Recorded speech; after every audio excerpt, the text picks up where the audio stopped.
So, dear Ljubomir, thank you so much for being here at the World Affairs Council in Charlotte. It's really a great honor to be able to address you and to come into a discussion. Before I start, many thanks to you, Al, for taking care of me for the last 2 days. I've been on my first trip to I would say, the Carolinas, because yesterday we also went to South Carolina. Focused very much of the visit here in Charlotte. And ACG, American Council in Germany, has really been organizing it, and Al has been in charge and really devoted quite a bit of his time, and I'm very, very grateful.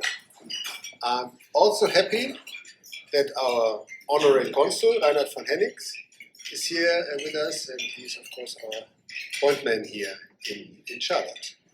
And it gives me particular pleasure that there's a number of students here, both from high school and from middle school. And for them, könnten wir das alles auch auf Deutsch machen. Yeah, and that's really fantastic. So I have 3 kids, and one has finished high school, and 2, the others are in 11th and 8th grade. So I feel with you, or I feel with the parents. I'd like to make a brief statement, and please continue your meal, to speak a bit about some political issues in the transatlantic relationship, and then maybe also a bit about the economic ones. I'd like to start, as was laid out in the title, a bit about transatlantic relations 1 year after the Russian invasion, or you have to say the continuation of an invasion of Ukraine. And I can say that this has really is of course a tragedy, but it's something where we are standing up against Europe, Germany, and the US. The transatlantic relationship has really shown itself to be strong. We can talk about this a bit later. That the EU unity is pretty strong. So this Russian invasion, Russian war of aggression against a sovereign state is something which we have to absolutely fight against. And we are working together with the United States, really hand in hand, hand in glove, to provide support for Ukraine to win this war, to defend their sovereignty, its territorial integrity.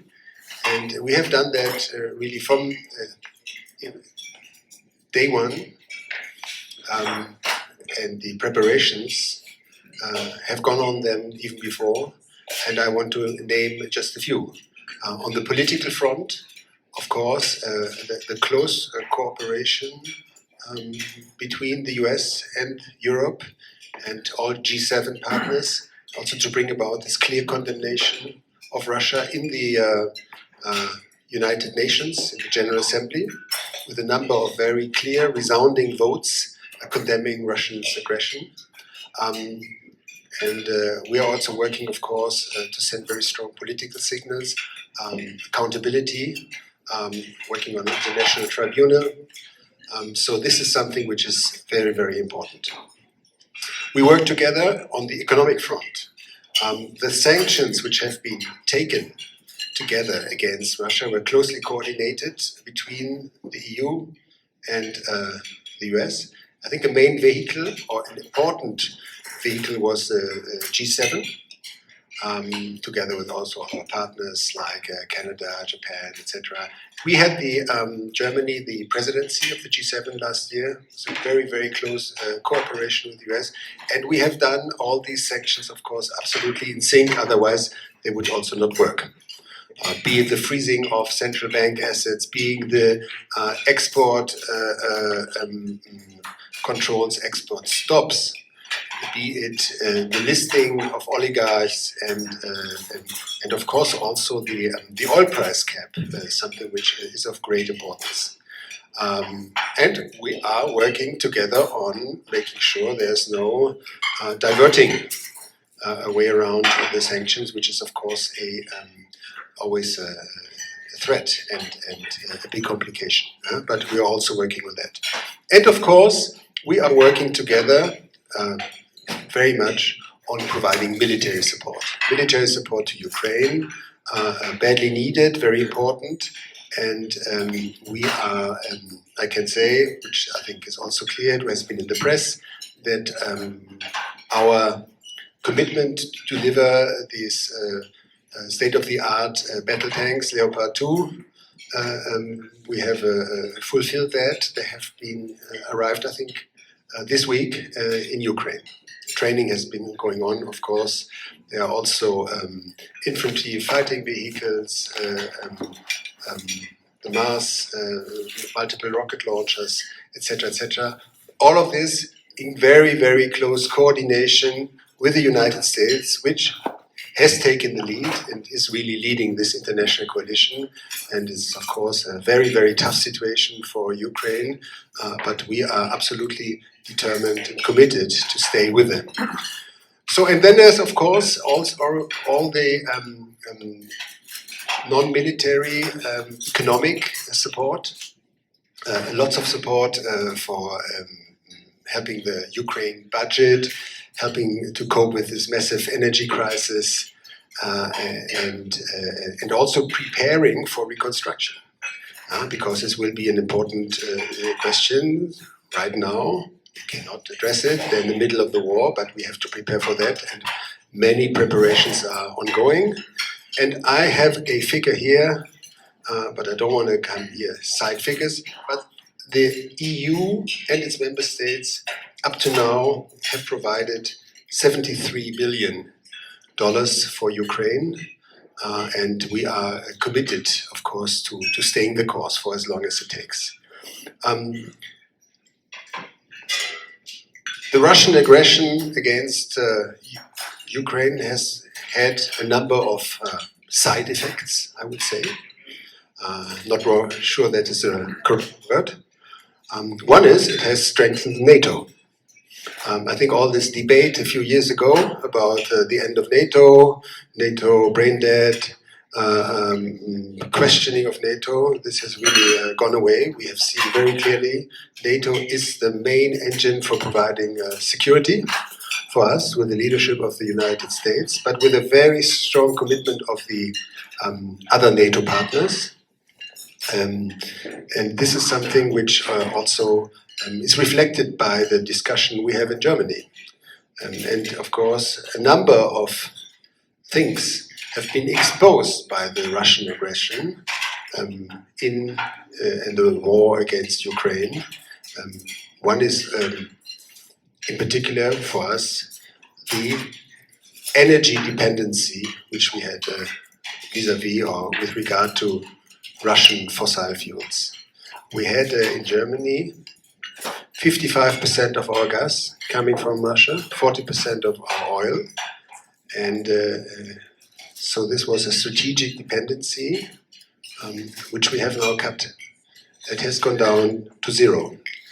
This is of course a big challenge, but we are absolutely determined to tackle this. And the way to do it has been that we will push for renewables ever stronger in the European Union, but at the same time we have, of course, to bridge a gap in the energy supplies. And there, one thing which will be very important is, of course, LNG gas. And the main provider of that is the United States. So this is another point where the cooperation is really extremely strong. We have many dealings also with American LNG companies, and we are preparing to also be able to receive these additional gas. We have built in record time 3 floating LNG terminals, and we're building 3 fixed ones. So this is really something which is also a side effect or an effect of the invasion in Ukraine, that we had to really look hard at some of the strategic choices we took in the past. And one was not enough investment in the military. Our Chancellor made a speech 3 days after the start of the war, together with the opposition, huge consensus in the society. We agreed on an extra budget of $100 billion euro for military equipment. Has been agreed to constitutionally with the votes of the opposition, and we will also go for the 2% contribution and expenditure for military needs. The other thing is, of course, as I just said, the rethinking of our energy supply to stop the energy dependency, fossil fuel dependency vis-à-vis Russia. It was pronounced for our country, but it was pronounced for many other countries in the European Union, and together we are really tackling this. The war has also brought about that the European Union has, in a way, grown up and become much more of a geostrategic actor. If you take these sanctions decisions, which I just mentioned, they have been taken by the EU together. Otherwise, they would be meaningless, and they have to be taken with unanimity. So each and every one of the 27 member states has to agree to this, and we have together approved 10 sanction packages. So this has shown, and this, of course, really extremely political decisions steered by the European Commission. So it has brought the EU also together as a political actor, and also to buy lethal equipment for Ukraine out of the EU budget is something which a few years ago would have been completely unthinkable. So this has, I think, also brought the EU, has really shown the need for a functioning European Union. So this is, I would say, the first point I would like to make. We really have to stand together to help Ukraine to win this war. And the transatlantic cooperation is as close as it can be, and the leadership by the United States absolutely crucial. Another area where we talk about is, of course, also China. China has changed. China, and therefore also our approach towards China is changing. We are working hard to work on level playing field in economic areas. There's a number of instruments the EU has agreed on, so we can counter unfair competition from China, be it, for example, on public procurement, be it unfair trade practices. And this is also something where we speak very closely between the EU and the US, also, for example, on chips, to make sure that looking hard at the supply chains, in particular for critical products. We have a European Chips Act, you have the Chips and Science Act. So both are geared at making sure that these key products, that we reduce dependencies here. And we have to make sure that this is not, that we do it really closely coordinated and that we don't end up in a subsidy race. And that is something where we are discussing also. And of course, we are, when we look at China, absolutely determined to maintain the status quo on Taiwan. We are saying that loud and clear. Our Chancellor did it when he visited there. And we are looking at really not decoupling, but de-risking our relationship there, and strengthening the ties also with neighboring countries. And so there's a close cooperation. And at the same time, China is a hugely important country. It's a country without which, for example, we cannot tackle the challenge of climate change.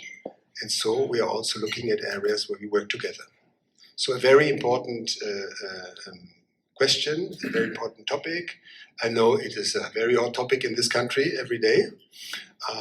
And we will draft a China strategy for the German government, which will issue sometime this summer. So, very close cooperation, transatlantic cooperation in the political arena, and of course also very close cooperation on economic issues. And maybe I should have started with it. Yeah, I spoke to my colleagues before coming here and asked them to give me some figures. And I'm sure many of you know them, but at the risk of repeating well-known stuff, I will read a few of them. The US and the EU together, 10% of the world population, 1/3 of world trade flows, 40% of trade and services, 50% world GDP.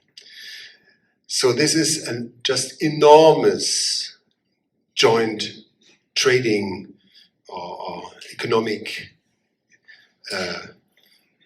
arena and area, and united by common values. So that is incredibly strong and makes clear how important it is that we work closely together, that we resolve differences which we might have, to together set the standards.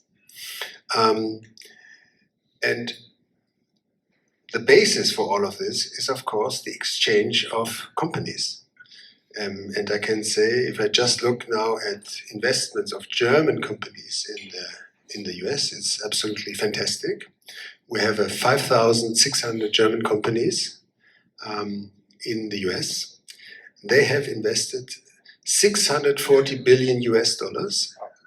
We are the number 2 investor, foreign investor in the United States. This size of the investment, the amount, has doubled in the last 10 years. I have somewhere in my notes,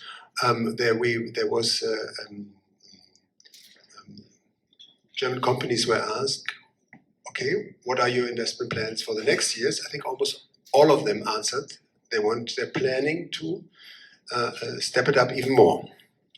We have created, you, the representatives of the German companies, 900,000 jobs here. That's the 3rd largest from a foreign country. And alone in North Carolina, I think around between 40 and 50,000 jobs. So, and I was absolutely blown away. You read it, but you have to experience it. Yesterday we went to Shelby County. We saw a vocational school where absolutely state-of-the-art, where also German companies send their staff to be trained. So the demand for or the pull factor of this region of North Carolina, of Charlotte, for German companies and the whole area here is amazing. Okay, we went to see also BMW, which of course is in South Carolina, but we have a number of these huge investments, but I think there's a lot of Mittelstand here, which is of course the backbone of German industry everywhere, doing really world-leading products. And very obviously, they find an incredibly open and welcoming environment here for business, but also for the families. And so I'd be happy to go back and speak about that when I'm back in Washington. But I have to say, it's not limited, the German interest to North Carolina or the southeast here. It's broader, but here is obviously a hub. So that's great. And now we have to make sure that this very, very close economic cooperation. So that's the job of the policymakers, is to really set the standards or to the framework that this can flourish even more.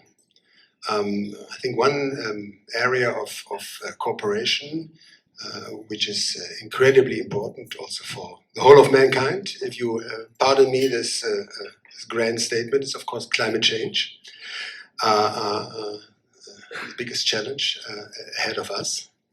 And we see, for example, the Inflation Reduction Act, which is also a big climate change project. And so we welcome that, that's important. And at the same time, we have to look that the US and also we do it in a way that it's not one subsidy against the other, but that we really work to have this one big market where trade flows go both ways all the time. A company can be here, can be there, can service both markets. And I think it's not a surprise that we had a number of questions on the Inflation Reduction Act, also some concerns. A lot of negotiations between the US administration and the European Commission. President von der Leyen was here 2 weeks ago. And I think we have managed to address a number of these issues so that we can really take full advantage of this one big market that we have. We have no free trade agreement. That was a project a few years ago. We didn't get it done. But we have one level below the effort we have created a new formula to work together. That's the Trade and Technology Council, TTC, which means twice annually. And right now, this is really the instrument to address trade together. The potential is enormous, huge. The optimism is great. We had also quite a number of challenges, of course, COVID, supply chains disruptions, the effects of the war against Ukraine. So these are all things which are tough. I think we're weathering them together. I think the future looks very positive. And this is another area where the transatlantic cooperation can be extremely strong. So I'm really extremely happy that I'm here in Charlotte, that I had the chance to see firsthand how dynamic it is. It's kind of an example of the functioning transatlantic relationship. And it's really fantastic that I had the chance to be here today. I'm really looking forward to our discussion. Thanks a lot.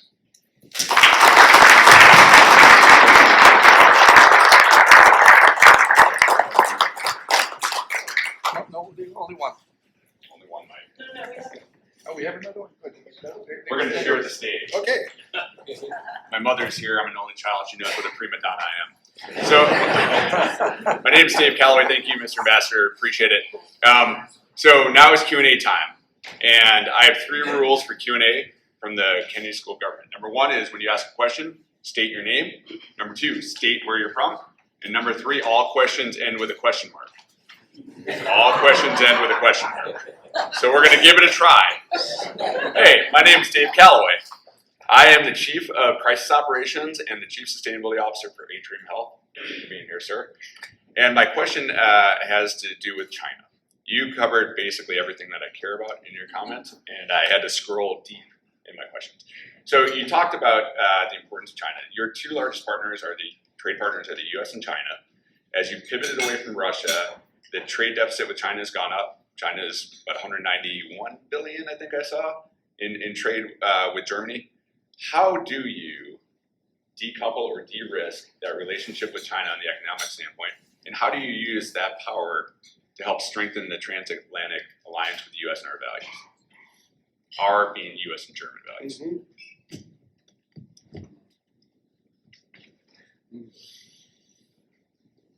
Of course, China is a different ballgame than Russia. The economic weight much stronger. But what we saw in And I think the rethinking on China has gone on for a number of years. And I worked on EU issues, and I can say all these instruments I spoke about have been created also in the last years. But I think what we've seen now is that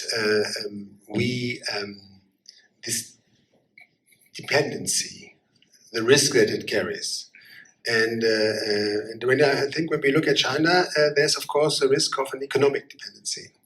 And to de-risk, I think means to also look at the neighborhood of China, to try to establish new free trade agreements. I'm not sure I said it, but we are working as the EU on a free trade agreement with Australia, Indonesia. We started talks with India, complex, but of course huge potential there.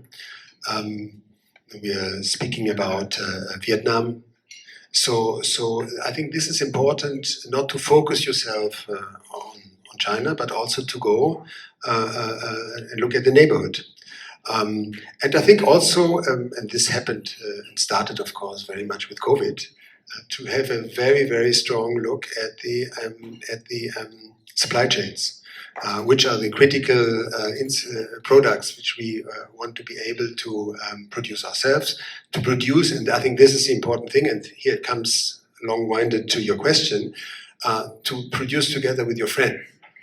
So it is really the concept of friend-shoring, I think, where we have to work on, because there's also basic economic laws that I'm not sure this is what we want to do, that each of us produces everything, just be able to produce everything by himself, because this will be too expensive.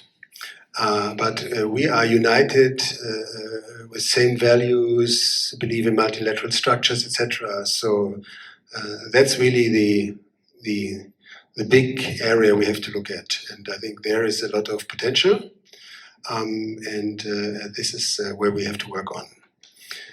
But at the same time, I want to say, of course, we are also going to work together with China on many issues. So it's really de-risking, but not decoupling. Great. Thank you. So as a dad of a 7-9-year-old, the way I look at this is Germany's top 2 trade partners have diametrically opposed views of the world. Can you imagine the complexity of having to balance those? So pretty tough. All right, so we're going to go to questions. Students, fire it up.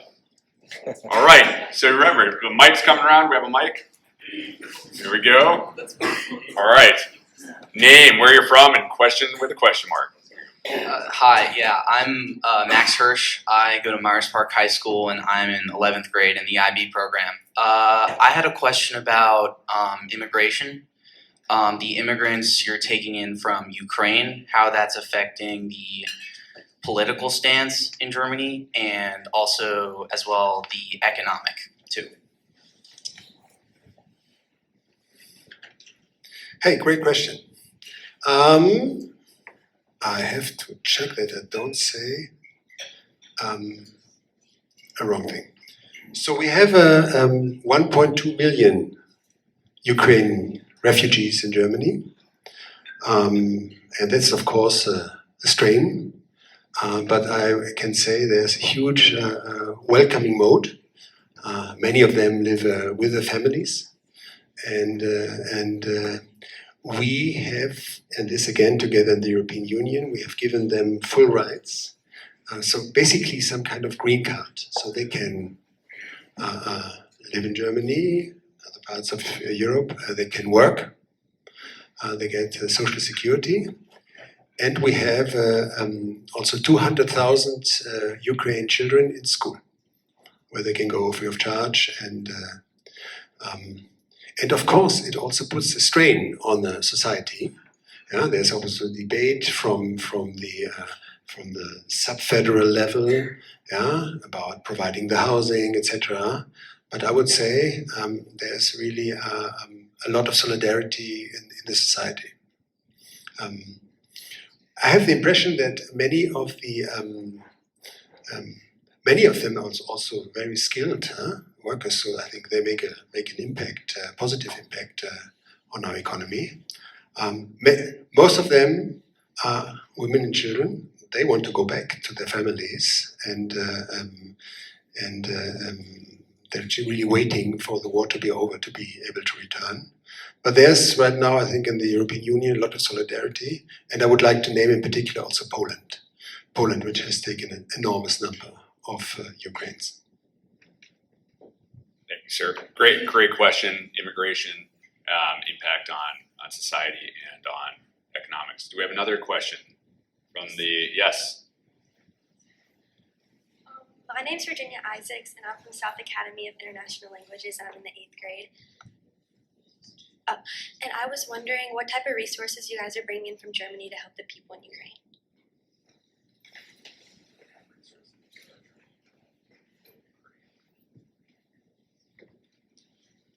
Hearing is already going down a bit. So, we are providing resources at really a number of different levels. We are providing economic budgetary assistance. We are providing assistance for weathering the huge energy crisis they have, because Russia is really trying to bomb all the energy grid into pieces. We are giving the military equipment and support, and we're preparing for the reconstruction. I have here a number. We have given, as I said, 73 billion in support. And I would say right now, really, a lot is now in the budgetary support. There was a decision at the beginning of January, 18 billion euro, so it's roughly 18 billion US dollars to help stabilize the budget. And then we are assisting in all kinds of things. For example, there was a grain blockade by Russia. So the European Union has, with the assistance also of the German Bundesbahn, used green corridors through Romania to be able to bring it to transport grain, etc. So it's all kind of levels of support, all in all, by Germany and the European Union, because a lot of this we do together. Germany contributes 25% into the EU budget. It's to the tune of $73 billion. Thanks, sir. I'd love the questions focused on the human impact. Other questions? Go ahead. Yes, sir. Yes, I'm surprised that you didn't present a more balanced view of this struggle. What is being discussed is a war of containment, much like England entering World War I, trying to contain Germany. And as a German, I'm sure you know that history, we all do. England, the empire that controlled the world, and Germany was a rising power. England's entrance into World War I is strictly to contain Germany, stop it from rising. And I'm surprised you haven't discussed that issue of the US desire to contain China, and that this war is really a proxy war about trying to encourage that containment. I'm surprised you haven't discussed that. So remember, this is where I get to be like I am with my soccer team. Follow the rules. Name, where you're from, and then question mark. So yes, sir. Give him the mic back. It's a good because it's a good phrasing. Michael Gallus. Thank you. From Charlotte. Thank you, sir. Appreciate it. And the question is, in case people couldn't hear, what is the German perspective? Let me see if I can contain this correct. Why are we not discussing on the U.S. desire to contain China, and what is Germany's role in this framing of containing China and our engagement with Ukraine and Russia? Is that interesting question? But as I see it, Russia invaded Ukraine. So this is a very immediate and direct thing. Now, China, 2 weeks before, friendship without limits, Also now the visit of President Xi to Moscow. But I would say, I mean, Russia very immediately and very brutally invaded Ukraine, and this is not, of course, we take that and we help Ukraine to defend itself. Ukraine is a sovereign state, has territorial integrity, and this is the one thing which I think is very directly, yeah. So for the students, this is a great example of the question of near threat and far threat, right? And so, Michael, thank you for that question because it's great. And so you should dig into, you know, what is going to happen in 6 months, 12 months, 2 years, and who really stands to benefit from this. Next, we'll go over here. Yes, ma'am.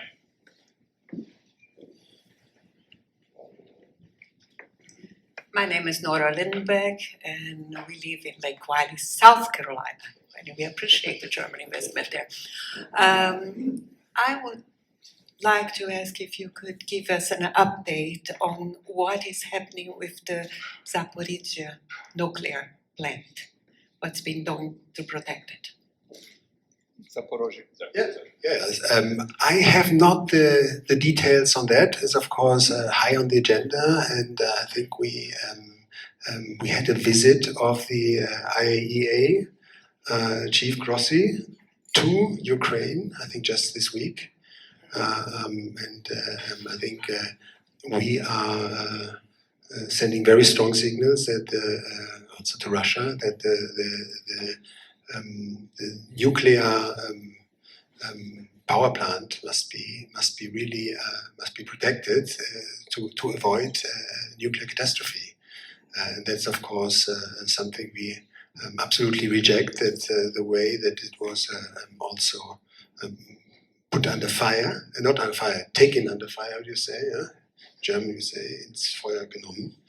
Yeah, and this is something which is very serious. We are following very closely, and we address it immediately with support to the IAEA and also the IAEA bodies. We'll go to Myers Park and then McKinsey.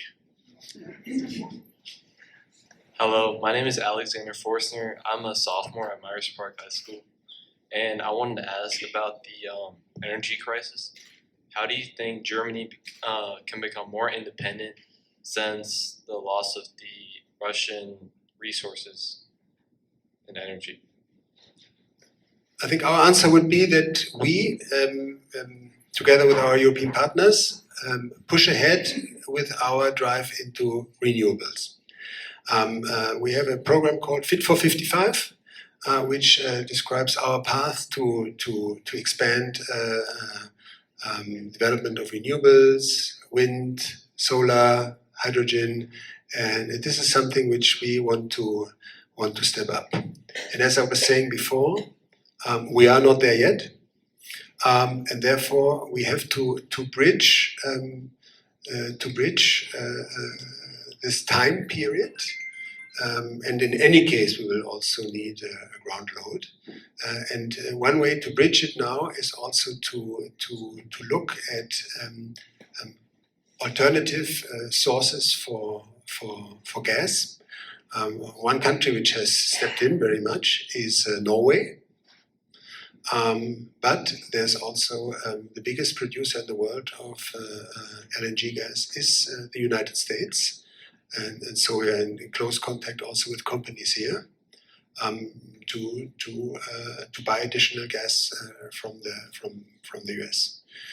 And then there's a whole debate in the European Union. I will not speak about it. And that is, of course, what about nuclear? Yeah, and in Germany, it's a political decision that we will go away from nuclear. Other countries see different in Europe. In our EU treaties, there's a freedom to choose your own energy mix, and other countries are investing in nuclear. But what joins all of us in the EU is to increase the push into renewables. I'll let you keep the mic. I'll use my military voice. So great question. So just for context, Germany has about 250 terawatts of renewable energy production. They have to get to 600. They've committed to carbon neutrality by 2045. Think about all the energy for the young people that you use in your daily living. That's just going to keep going up. And so there's got to be a path there. And then if you consider the complexity of what you just asked, which the ambassador talked about, almost half of their energy came from Russia, right? And so now they're in a position where they got to balance that out. So it's a great question and super complex. McKinsey. Fun question. Give it to us. How do you know the millennial was going to ask a social question? Fun question. Hi, Mr. Ambassador. My name is Mackenzie Thielman. My question, as I just said, was more of a social. So in the last couple discussions I've asked, what is something that the American culture should pick up from the German culture? However, today I want to ask, I've been to Germany. I love Germany.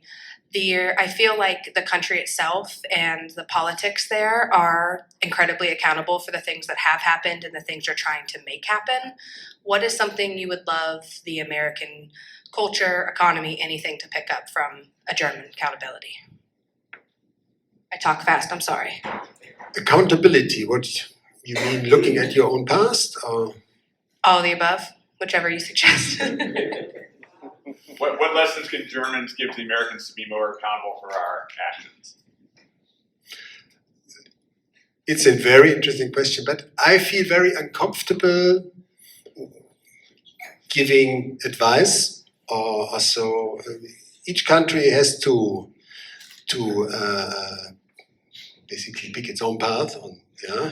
And I can say what I like here very much. So I like, for example, that people can stand in line.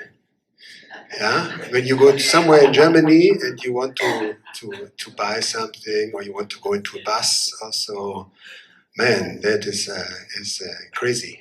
Everyone goes, jumps at the front of the line, and then you say like, hey, here's a line, and then it's always like, oh, sorry, I didn't see that. The 20 people standing here, you're the line, of course, no problem. But they try anyway. And here, so I went to a festival, South by Southwest, great fair in Austin. And then we had the German house, and there was a bar.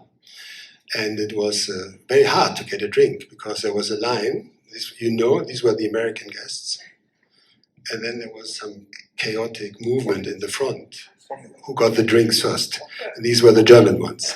So I think this is something. I feel this is a relaxed way of dealing with each other. This I like. Then there are other things which I like in Germany, but this is like a societal decision. And I will be careful to say that. But one thing I hear often is that it's like great that the taxes go down. And I think in many places in Europe, you will see that it's important that taxes go down, but it's also important to have taxes in order to finance some things for the broad places and for the broad society. And one thing I like, for example, is that if you go to Berlin, you can go to many great cultural events, to the Philharmonic, to the opera, to the theater. And for students, you can buy a ticket for, I don't know, $4. And you get the top seats.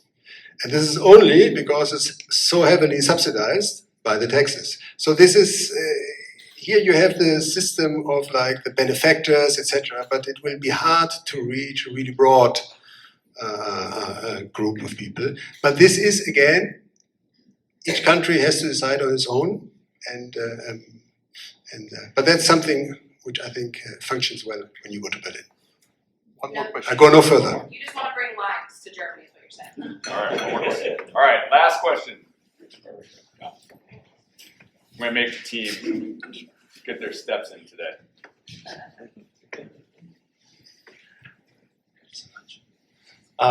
Thank you so much, Mr. Ambassador, for sharing your views with us today and the insights. My name is Jan Delkeskamp. I'm a current senior at Queen's University of Charlotte and a German native. So I want to pick up on Mackenzie's notion on advice and keeping in mind how many students we do have here and how much potential for future leadership. And picking up on what you said, with the great potential that we do have for transatlantic relationships on combating all these global issues, climate change, maybe the war in Ukraine. What are your hopes? What is your advice for us in taking care of those challenges in the future and making the most out of the potential? Well, you are the future. And my, not advice, but my hope is that the civil society interaction between our two countries, with I think over 70 city sister partnerships, academic exchange, people going from high school, spend a year here, spend a year in Germany, that this already incredibly rich fabric becomes ever stronger, that therefore, regardless of discussions we might have at the bureaucratic and political level, the underlying fabric is what really is the fundament and ensures that the transatlantic reflex is always there and always super strong. Yeah? And we saw it when we also had disagreements in some past years, that the power of the one level removed from the political and diplomatic relationship was what really showed how strong and how without alternative and how beneficial the close transatlantic cooperation is. So, and the high school students and the middle school students after them, they are the ones who will guarantee that. All right, we're going to turn it over here for a second. I just want to say thank you to everyone for the great questions. Climate change, economy, China, Russia, social aspects. And we did not get into who's got better beer or what is the definition of football. All right, so well done, everyone. I'm going to hand over to my colleague, Al.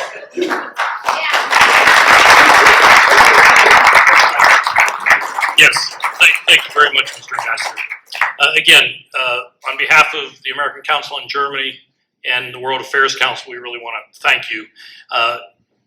The concept of dialogue and sharing both ideas, hopes, concerns, all of those is what this is about. And it's a pleasure to be part of that dialogue. We appreciate that. On behalf of the World Affairs Council and the American Council on Germany, we want to give you a certificate of thanks, and we appreciate that very much. Yeah, the obligatory photo.